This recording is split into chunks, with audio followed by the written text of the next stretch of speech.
بسم اللہ الرحمن الرحیم۔ صرف 5 منٹ کا مدرسہ قرآن و حدیث کی روشنی میں 137واں دن 17 جمادی الاولیٰ۔ نمبر 1 اسلامی تاریخ۔ حمراء الاسد پر 3 روز قیام۔ غزوہ احد کے بعد ابو سفیان اپنا لشکر لے کر مکہ واپس جاتے ہوئے مقام روحہ میں پہنچ کر کہنے لگا، ہمیں مکمل طور پر فتح حاصل کرنا چاہیے تو نعوذ باللہ محمد صلی اللہ علیہ وسلم کو قتل کیوں نہ کروں، چلو واپس جا کر مسلمانوں کو صفحہ ہستی سے مٹا کر آئیں۔ جب رسول اللہ صلی اللہ علیہ وسلم کو اس کی اطلاع ملی تو آپ صلی اللہ علیہ وسلم نے صرف ان مسلمانوں کو اس کا پیچھا کرنے کا حکم دیا جو جنگ احد میں شریک تھے۔ مسلمان زخمی اور خستہ حال ہونے کے باوجود فوراً تیار ہو گئے اور مدینہ سے 8 میل دور حمراء الاسد مقام پر پڑاؤ ڈالا۔ جب ابو سفیان کو ان کی بہادری اور شجاعت کا پتہ چلا کہ محمد صلی اللہ علیہ وسلم پھر اپنے ساتھیوں کو لے کر مقابلے کے لیے پیچھا کر رہے ہیں تو اس پر خوف طاری ہو گیا اور سب کی ہمت پست ہو گئی۔ بالآخر ابو سفیان اپنی فوج لے کر مکے کی طرف روانہ ہو گیا۔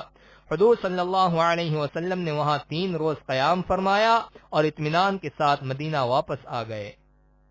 نمبر 2 اللہ کی قدرت۔ معدے کا نظام۔ انسانی جسم کے اندر جو نظام چل رہا ہے ہمیں اس پر غور کرنا چاہیے۔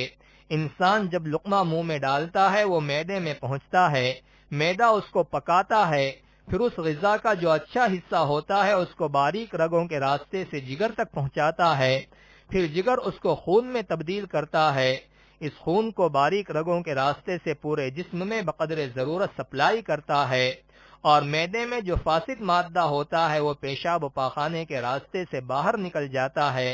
اندر کا یہ سارا نظام کون چلا رہا ہے؟ بلا شبہ وہی وحدہ لا شریک ہے۔ نمبر 3 ایک فرض کے بارے میں۔ صبح کی نماز ادا کرنے پر حفاظت کا ذمہ۔ رسول اللہ صلی اللہ علیہ وسلم نے فرمایا، جس نے صبح یعنی فجر کی نماز ادا کی وہ اللہ کی حفاظت میں ہے۔ نمبر 4 ایک سنت کے بارے میں۔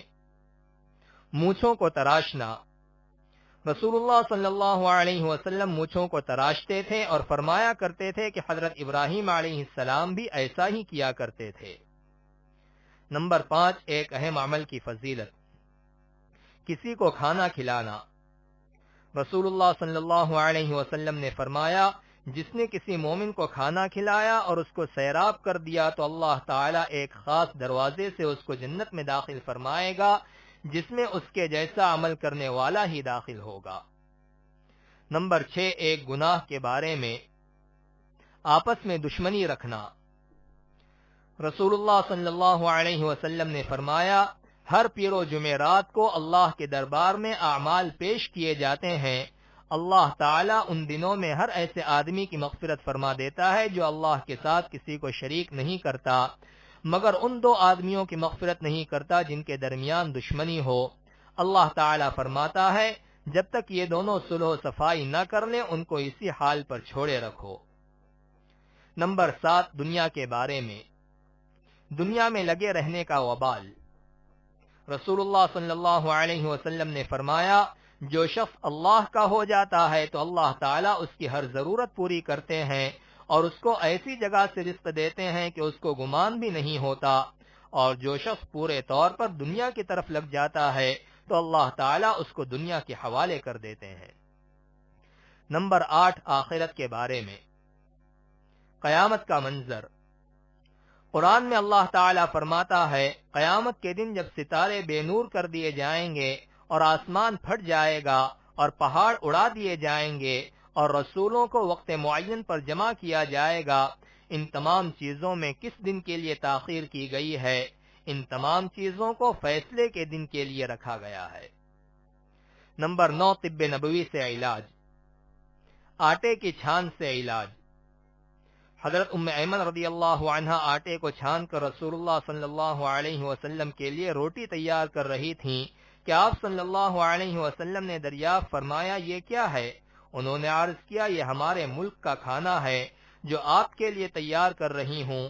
تو رسول اللہ صلی اللہ علیہ وسلم نے فرمایا، تم نے آٹے میں سے جو کچھ چھان کر نکالا ہے اس کو اسی میں ڈال دو اور پھر گوندھو۔ فائدہ، جدید تحقیقات سے معلوم ہوا ہے کہ آٹے کے چھان یعنی بھوسی پرانے قبض اور ذیابیطس کے مریضوں کے لیے بہترین دوا ہے۔ نمبر 10، قرآن کی نصیحت۔ قرآن میں اللہ تعالی فرماتا ہے، یہ قرآن ایک بابرکت کتاب ہے جس کو ہم نے آپ پر اس لیے نازل کیا ہے کہ لوگ اس کی آیتوں میں غور و فکر کریں اور عقل مند لوگ اس سے نصیحت حاصل کریں۔